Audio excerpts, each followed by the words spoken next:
Salve companheiros, vocês estão no Nerd Metal, galera. World of Warcraft teorias.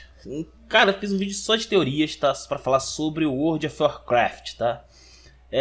Beleza, primeiramente eu gostaria de mencionar aqui que eu quero ter os créditos desse vídeo, tá? Para o Lord Mons, que ele que me deu a ideia de fazer esses vídeos baseado no que ele tá trazendo de notícias sobre o patch 8.1, né? E tá muito interessante, tá realmente chamando, tá sendo muito cativante, assim, ver os vídeos dele. E o próprio patch em si tá prometendo muito. Então, vão lá, deixa um like, se inscreve, vê os vídeos deles. Se quiserem, deixa um like, se inscreve aqui e vai lá, vocês que sabem, tá? E eu vou começar falando aqui sobre... juntando dois vídeos dele, tá? O primeiro vídeo é um vídeo que fala sobre a Horda em si, né? Mais especificamente as Sylvanas, né? E o Vol'jin. O Vol'jin, pra quem não sabe, depois que ele faleceu, a Sylvanas ocupou o lugar dele porque ele ouviu um sussurro no ouvido dele, né? De que a Sylvanas deveria, de alguma forma, governar ali a Horda, né? Ser o líder, né?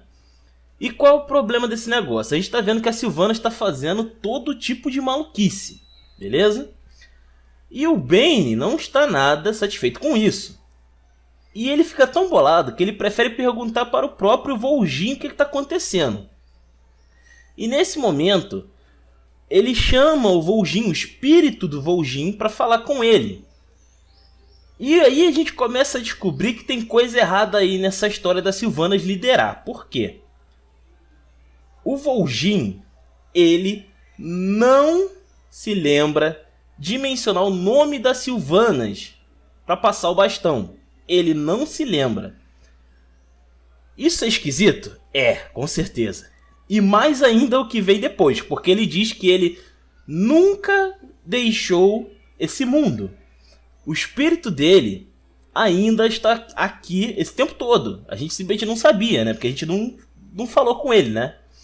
E o Bane foi o único que convocou ele pela primeira vez. Então, tipo, ele devia estar numa monotonia do cacete, né? E aí, pra entender por que ele tá preso aqui, a gente vai procurar vários personagens também pra saber por que quem sussurrou, no caso, o nome das Sylvanas pra ele, né? E aí nós temos o seguinte, primeiro, um Loa da Morte, Bosuandi. Bosuandi, ele é um Loa que fica mais poderoso, ele é o deus da morte, ele fica mais poderoso pra cada alma de cada guerreiro que ele vai sugando. E ele, sim, na cara dura ele fala, pô, eu gostaria muito de ter o espírito do Vol'jin. O Vol'jin era muito brabo. O problema é que alguma coisa está impedindo, e eu não sei o que é. Né? Então tem alguma força, né, influenciando aí o Vol'jin a não deixar ele passar, e também não ser sugado aí pelo Loa da Morte, né, o Bosuandi. Depois nós vamos para a Coroa de Gelo, onde nós encontramos Bolvar. E o Bolvar, ele tá estranho. Tá, ele é estranho, afinal ele tá usando a coroa do Lich King, mas... principalmente assim, quando a gente vai perguntar alguma coisa pra ele, né, ele dá uma esquivada falando que não tem nada a ver com isso. E joga a gente pra longe, né, tira a gente dali o mais rápido possível. Tenho aí uma sensação de que ele tá perdendo a guerra interior ali pro Lich King, eu imagino, hein? Acho que tá acabando aí a força de vontade dele. Depois nós vamos falar com uma Valkyria, que é a líder das Valkyrias, se eu não me engano, que eu nunca consigo falar o nome dela, que é a Ymir. Eu acho que está certo, não sei. E essa Ymir, ela já foi vista, inclusive, no Warcraft, porque a Sylvanas capturou ela pra tentar usar os poderes dela pra criar mais renegados. E ela conseguiu escapar, enfim, isso aí é papo para outro dia. E aí nós temos uma revelação, aliás, duas revelações muito interessantes. Primeiro que o Vol'jin, ele não é um espírito comum, ele elevou-se a uma nova existência. A título de comparação, eu digo aqui que ele é parecido com o que aconteceu com Athena em God of War 3, sabe? Ela é um espírito, mas é um espírito superior, alguma coisa além, sabe? E também que quem sussurrou o nome das Sylvanas é alguém muito poderoso, além das Valkyrias. Então, cara, além de que o Vol'jin, ele foi elevado nessa nova existência porque ele foi tocado pela mão da bravura, que não sabemos nada sobre isso aí, tá? Não tem nenhuma informação a respeito. O Lord Mons tem uma teoria de quem é, tá? E eu não vou falar aqui, eu não vou falar essa teoria, vou deixar que vocês vejam lá no vídeo dele, tá? O que acontece aqui? Nós temos aí alguém, uma força, que ninguém conhece até agora, ou pelo menos não temos nomes, né? E tá influenciando a Horda pesadamente. Porque a Horda adora ser manipulada, isso aí a gente já sabe, mas pô... literalmente, né? Pô, eu quero esse cara aqui no poder, então eu vou fazer esse cara aqui passar o bastão, tá ligado? Tipo, é muita influência, sacou? Pesou pra cacete o rumo que a Horda tomaria, né? E nós vemos aí quais seriam as possibilidades. Nós temos aí, obviamente, Old Gods, talvez um deles, né? Nós temos aí talvez algum deus de alguma raça da Aliança, o que eu acho difícil, né? Até porque ele é um troll, então eu acho difícil que isso aconteça. Não me lembro se houve casos de deuses de um lado sendo adorados ou tendo alguma influência sobre o pessoal do outro lado, né? Sobre a facção rival. E, cara, enfim, eu não vou levar muito em conta os outros aspectos porque já estaria entrando já no do Lord Mons. Enfim. Mas nós temos um outro vídeo que talvez esteja relacionado. Bom, essa teoria do Vol'jin tem ligação com a Xal'atath. Eu, pelo menos, lembrando que é teoria, tá, galera? Não vai confirmar nada, não. Tem uma ligação aí, parece ter uma ligação com a Xal'atath. Por quê? A Xal'atath, ela era um artefato muito poderoso que falava, né? E que pouca gente tinha acesso. Mas ela era basicamente um NPC, já que ela dialogava com o jogador, inclusive falava muitas coisas, principalmente sobre Old Gods, né? Então ela tinha um conhecimento aí sobre Old Gods. O que acontece? Quando a espada de Sargeras estava fazendo mal aqui pra gente, né? Nós usamos esse artefato, junto com outros, né? Pra resolver a situação lá daquela fissura gigante, né? Aquele problemão que estava gerando aquela espada lá do Sargeras. E o que acontece? Depois ela some, depois desse problema aí ser resolvido, ela some. E a gente não tem acesso a ela, a gente não tem nenhum paradeiro dela para ir buscar, né? E muitos jogadores gostavam desse artefato, inclusive. Justamente por causa desse diferencial dela falar. Só que qual o lance aqui?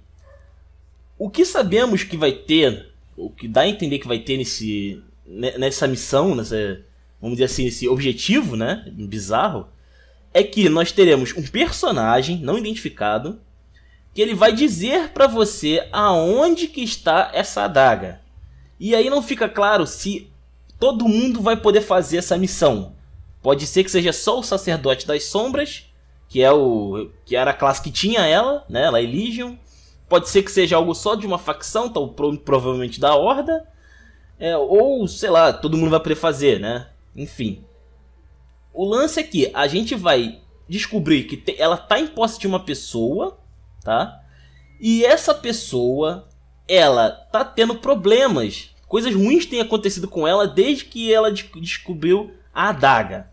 Então ela vai nos dar de bom grado essa adaga. Definitivamente ela não quer essa adaga. Só que a Xal'atath, ela tá adormecida. Algo acontece que ela vai ficar adormecida. Então todo aquele problema que teve em Legion cansou ela, né? E a gente, pra trazer ela de volta, vamos ter que fazer um monte de coisa bizarra, né? Que eu não vou me aprofundar aqui. Posteriormente, quando a gente consegue acordar a Xal'atath, nós temos aí dois problemas. Primeiro, que a Xal'atath se revela sendo um Old God. Isso é brutal, tá? Um Old God. Não só isso, como ela era uma espécie de Old God que foi derrotado pelos outros, né? E teve seu poder dividido entre eles. E o jogador acabou de ressuscitar um Old God, tá? Cara, isso vai dar merda, tá? Primeiramente porque eu acho que alguns jogadores não vão ficar felizes de fazer isso. Por isso que eu tô falando que eu acho que é uma porcentagem específica dos jogadores que vão ter acesso a essa missão. Porque se for pra todo mundo, cara, não vejo sentido um paladino fazendo isso ficando feliz, sinceramente. Então, eu não sei como é que a Blizzard vai colocar isso aí no jogo. Mas, ela é um Old God. E antes dela ir embora, ela vai embora, ela fala pro jogador que ela vai voltar e ela vai conquistar todos os Old Gods. Ela vai conquistar todo mundo. E que pro jogador torcer pra não encontrar ela de novo, né? Só que ironicamente, estranhamente, nesse final aí, ela te dá ainda alguma coisa, ela te dá uma recompensa, né? Que não fica claro o que é. Por que eu acho que a Xal'atath pode ser uma aliada no futuro? Pode ser um mestre, com certeza. Old God, né? Inimigo, né? Alemão. Mas a Xal'atath é estranho o posicionamento que nós temos dela aqui, porque ela está fraca, ela não está 100% recuperada, mas ela vai querer pegar os poderes dos outros Old Gods. Isso aí já ficou bem claro, ela vai querer vingança, né? E posteriormente acho que ela vai tentar dominar, sim, todo o continente ali, todo mundo, na verdade, do World of Warcraft. E, cara, o jogador ainda é recompensado pela Xal'atath por isso, né? Ou essa recompensa deve ser uma coisa tipo uma trollagem, tipo uma coisa que não serve pra nada, né? Ou então, cara, não faz sentido. Ela tá te dando uma coisa que você poderia, se fosse bom realmente, se for algo bom, né? Você poderia usar contra ela. E isso não faz muito sentido, sacou? Não faz tanto sentido assim. Então eu acho que em algum momento a gente vai jogar do lado dela. A gente vai ver o ponto de vista da história da Xal'atath, tá ligado? A gente vai literalmente entrar no que é ela, né? No que era e no que se tornou agora, né? E talvez existe uma pequena chance, mas possível, muito possível, de que a Xal'atath vire a casaca, de que ela não destrua tudo, sacou? E aí ela ajudaria os jogadores, né, a derrotar os outros Old Gods, e talvez no final ela tente trair a gente, né? Porque, cara, o problema é que esse final em que ela ameaça o jogador e o mundo é o que não bate, sacou? Porque, cara, se ela ficasse só no canto dela, uma coisa. Agora ela falou que vai atacar você. Ela deixou bem claro que vai atacar os jogadores. Vale a pena? Vale a pena realmente você confiar? Não, já dá a entender que tecnicamente a gente não teria por que ficar do lado dela em nenhum momento daqui pra frente, né? Então seria muito estranho. Por outro lado, ela também não poderia fazer nada com nenhum Old God. Nenhum Old God, né? Então a gente vai ver mais ou menos, dependendo do que acontecer com os Old Gods daqui pra frente, né? O que eles vão ter de diferente, onde nós, jogadores, vamos ver o que eles têm de poder que a Xal'atath pode pegar. Porque, pô, se a gente lutasse contra um Old God, a gente derrotasse esse Old God, e a Xal'atath aparecesse ali, pô, cara, ela ameaçou o jogador. Então, tipo assim, né, o jogador tem todo o direito de enfiar porrada nela. Ela não vem, faz o que quer e vai embora. Seria muita sacanagem. Sacou? Seria totalmente bizarra essa situação, sacou? Não sei, acho que isso não seria muito legal, não. Também tem uma outra teoria, e essa teoria é muito louca. É uma coisa minha, na verdade, uma observação minha, tá? De que talvez quem tenha sussurrado o nome das Sylvanas seja um Dreadlord. E por que eu digo que pode ser um Dreadlord? E isso aqui, cara, na moral, quem é das antigas no WoW, nossa, talvez fique louco com isso. Vocês lembram da Jaina, né? A Jaina tá carregando esse patch, tá fazendo loucuras nesse patch, né? E o que acontece?